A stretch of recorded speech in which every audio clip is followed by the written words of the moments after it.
जय हिंद दोस्तों, आपका स्वागत है आपके अपने YouTube channel Devendra study IQ पर। साथियों, आशा करता हूँ आप सब अच्छे होंगे और अपनी तैयारी को बहुत अच्छे से कर रहे होंगे। तो साथियों, आज के हम इस वीडियो में बात करने वाले हैं एसएससी जीडी एग्जाम 2000 जो कि 25 में होने वाला है।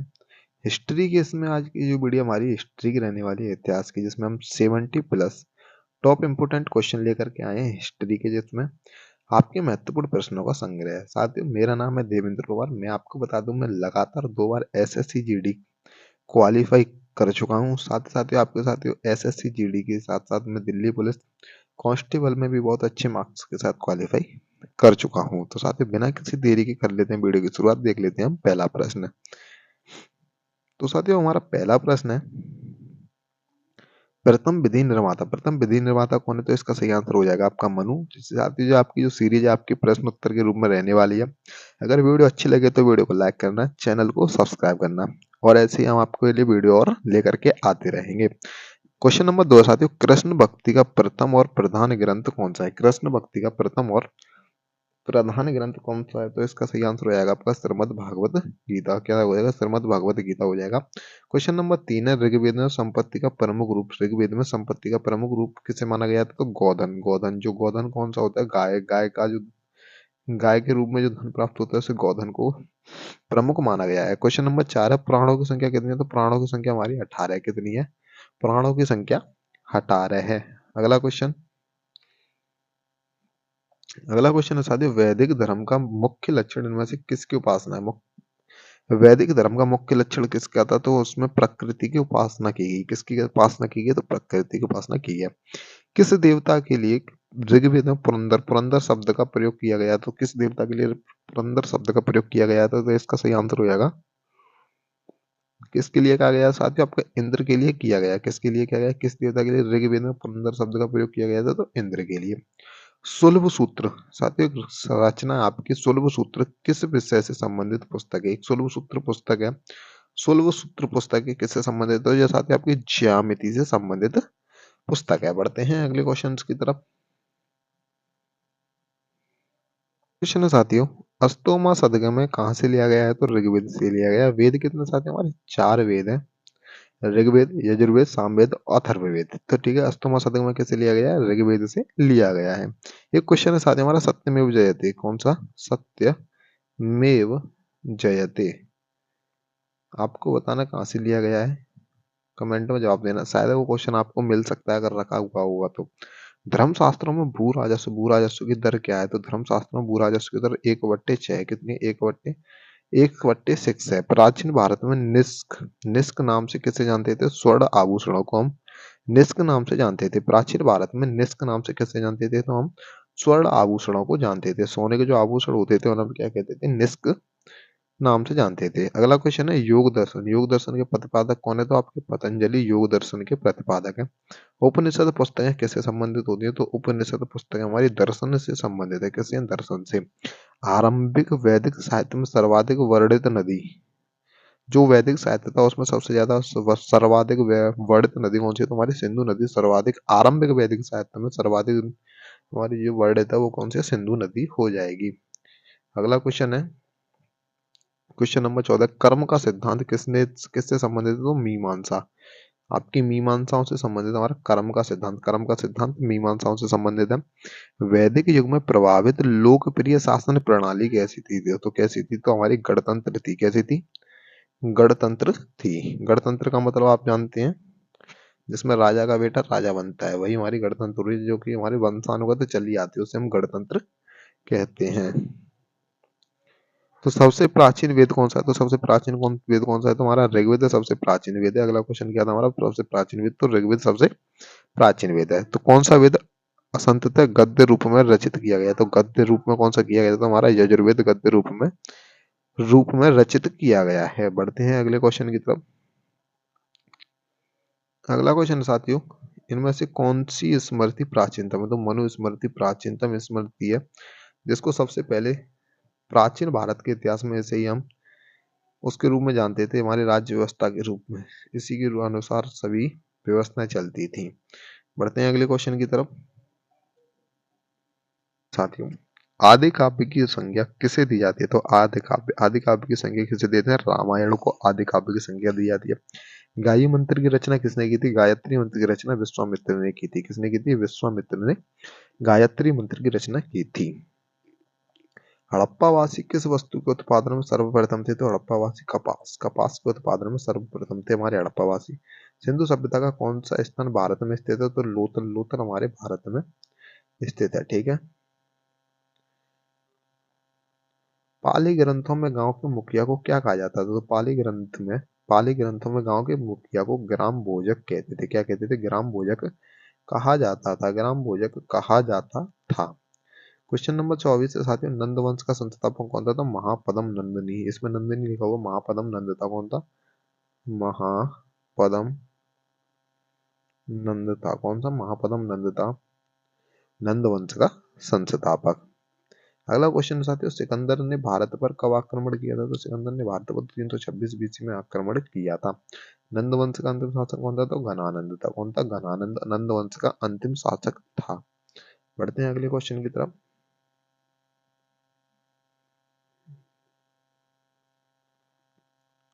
क्वेश्चन नंबर 27 है, विश्व का पहला गणतंत्र वैशाली इनमें से किसके द्वारा स्थापित किया गया था?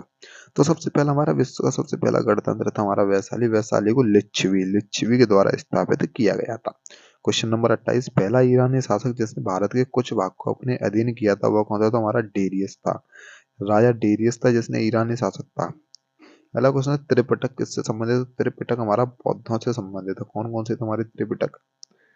एक तो हमारा सुत्त पिटक था, विनय और अभिधम्म। ये हमारे तीन पिटक थे। तो सुत्त पिटक, विनय पिटक और अभिधम्म पिटक किससे संबंधित थे? तो बौद्धों से संबंधित थे। अगला क्वेश्चन साथियों,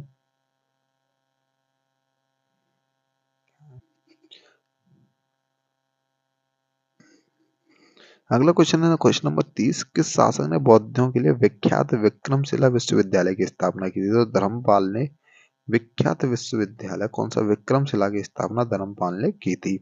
महावीर का जन्म किस क्षत्रिय गोत्र में हुआ था? तो जांत्रिक, जांत्रिक क्षत्रिय गोत्र में हुआ था। महावीर आगे चल के कौन बने थे? जैन धर्म के वास्तविक संस्थापक के रूप में इनको जाना जाता था।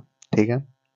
बढ़ते हैं अगले क्वेश्चन की तरफ। महावीर की माता का नाम त्रिशिला था। क्या था? महावीर की माता का नाम त्रिशिला था। प्राचीनतम विश्वविद्यालय कौन सा है? तो नालंदा हमारा प्राचीनतम विश्वविद्यालय था, जो कि कहाँ पर है? बिहार में स्थित है। कहाँ है? बिहार में स्थित था। अगला क्वेश्चन, भगवान महावीर का प्रथम शिष्य कौन था? तो जमाली। जमाली जो कि इनका ही दामाद थे। कौन थे इनके? दामाद थे इनके जमाली। जमाली इनके महावीर स्वामी के प्रथम शिष्य थे। आजीवक संप्रदाय, आजीवक संप्रदाय किसके संस्थापक कौन थे? तो मक्कली गोसाल आजीवक संप्रदाय के संस्थापक थे। जो कि आजीवक संप्रदाय किसके थे? मक्कली गोसाल। मक्कली गोसाल महावीर स्वामी के ही सखा दोस्त थे। ठीक है, मित्र हुआ करते थे।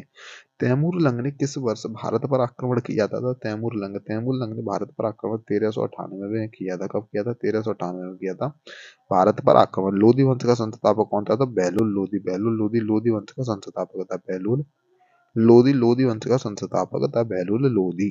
बढ़ते हैं अगले क्वेश्चन की तरफ। अगला क्वेश्चन है साथियों, महमूद गजनी किस वंश का संस्थापक, किस वंश से संबंधित था? तो यामनी वंश से संबंधित था हमारा महमूद गजनवी। यामनी वंश से संबंधित था।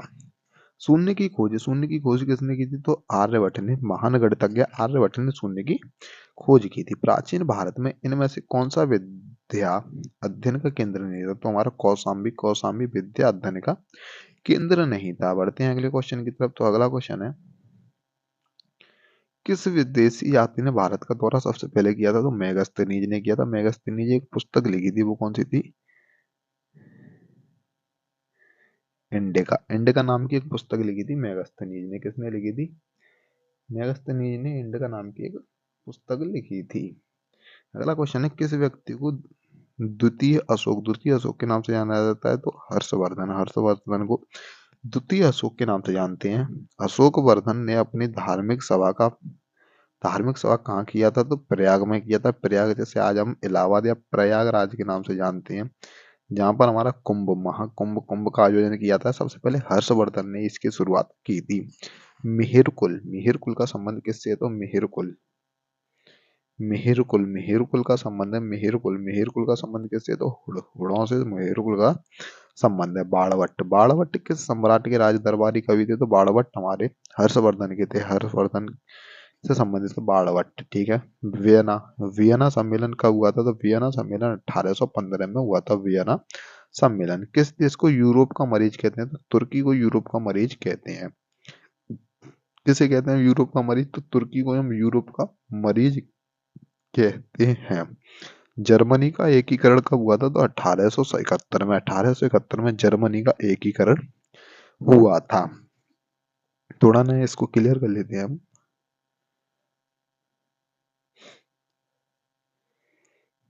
तो जर्मनी का एकीकरण, act of union, act of union किस वर्ष पारित हुआ था? 1707 में एक्ट ऑफ यूनियन पारित हुआ था।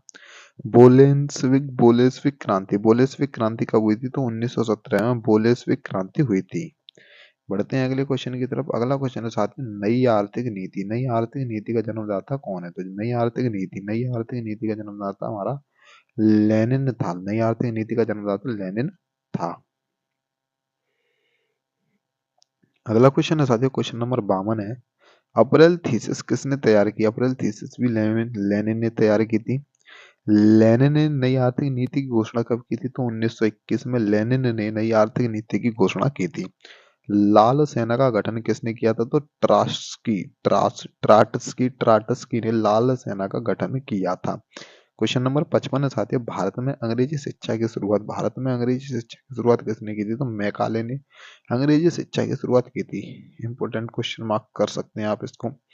राजा राम मोहन राय को सरोकार नहीं था, सरोकार नहीं था किसका? तो संस्कृत की शिक्षा में सरोकार नहीं था। जलियांवाला बाग हत्याकांड, अगला क्वेश्चन है साथियों, जलियांवाला बाग हत्याकांड, जलियांवाला बाग हत्याकांड के लिए कौन उत्तरदायी है? तो इसका उत्तरदायी था हमारा जनरल डायर, जनरल डायर ने ही गोली चलाने की आदेश दिया था जलियांवाला बाग हत्याकांड, जो कहाँ हुआ था? अमृतसर में, पंजाब के अमृतसर में, अमृतसर में हुआ था। प्रथम मैसूर युद्ध किनके बीच लड़ा गया? तो ब्रिटिश और हैदर अली के बीच में लड़ा गया था।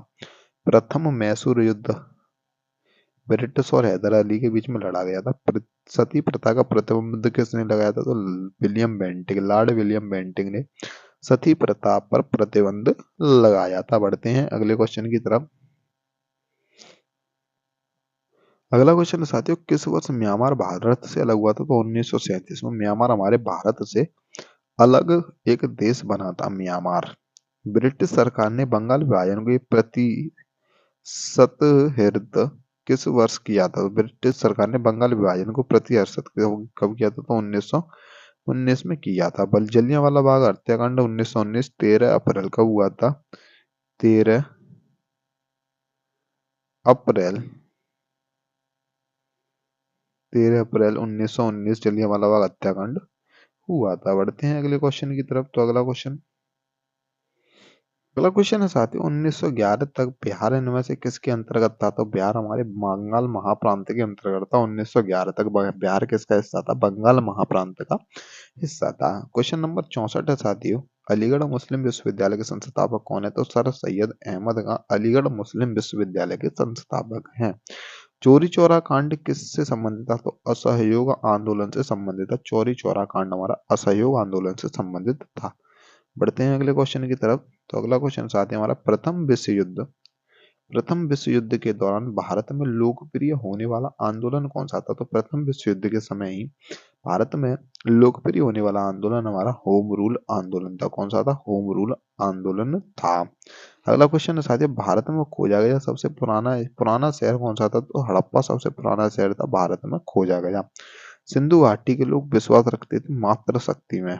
कैसा, किसमें विश्वास रखते थे? तो मात्र शक्ति में थे। तो हमारा सिंधु घाटी सभ्यता की कैसी विशेषता थी? तो मात्र सत्तात्मक विशेषता थी। जैसे हम आगे वैदिक सभ्यता की तरफ बढ़ते हैं तो वो सभ्यता किसमें बदल जाती है? हमारी पितृ सत्तात्मक रूप में बदल जाती है। तो मात्र सत्तात्मक हमारी विश्वास करते थे। अगले क्वेश्चन की तरफ चलते हैं साथियों। अगला क्वेश्चन है, आर्य शब्द का शाब्दिक अर्थ होता है, आर्य का शाब्दिक अर्थ होता है श्रेष्ठ या कुलीन। आर्य का शाब्दिक अर्थ होता है। निम्नलिखित में से किस फसल का ज्ञान वैदिक काल के लोगों को नहीं था तो तंबाकू का ज्ञान, तंबाकू का ज्ञान वैदिक काल के लोगों को नहीं था। अगला क्वेश्चन साथियों क्वेश्चन नंबर 71 है, वैदिक गणित का महत्वपूर्ण अंग है। तो वैदिक गणित का महत्वपूर्ण अंग है हमारा सोलभ सूत्र। सोलभ सूत्र महत्वपूर्ण अंग है किसका?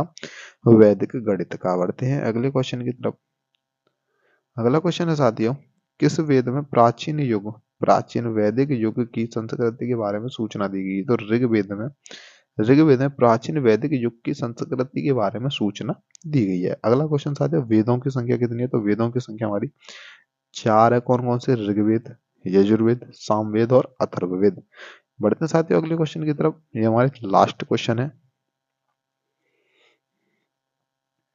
साथियों, क्वेश्चन नंबर 74 है, ऋग्वैदिक कार्यों का ऋग्वैदिक आर्यों का मुख्य व्यवसाय क्या था? तो पशुपालन ऋग्वैदिक आर्यों का मुख्य व्यवसाय था। और इस वीडियो का ये अंतिम क्वेश्चन, क्वेश्चन नंबर 75, भारतीय संगीत का आदि ग्रंथ किसे कहते हैं? भारतीय संगीत का आदि ग्रंथ किसे कहते हैं? तो सामवेद को भारतीय संगीत का आदि ग्रंथ कहते हैं। तो साथियों आज का ये वीडियो हमारा यहीं पर समाप्त होता है। वीडियो कैसा लगा इसको हमें कमेंट में बताएं। अगर वीडियो अच्छा लगा हो तो वीडियो को लाइक करना, चैनल को सब्सक्राइब करना, बेल आइकन को प्रेस करना, क्योंकि हम आपके लिए और ऐसे इन्फॉर्मेटिव वीडियो लेकर के आते रहेंगे। टॉपिक वाइज, चैप्टर वाइज, एकदम थ्योरेटिकल रूप में हम आपके लिए ऐसी वीडियो लेकर के आते रहेंगे। जब तक के लिए धन्यवाद।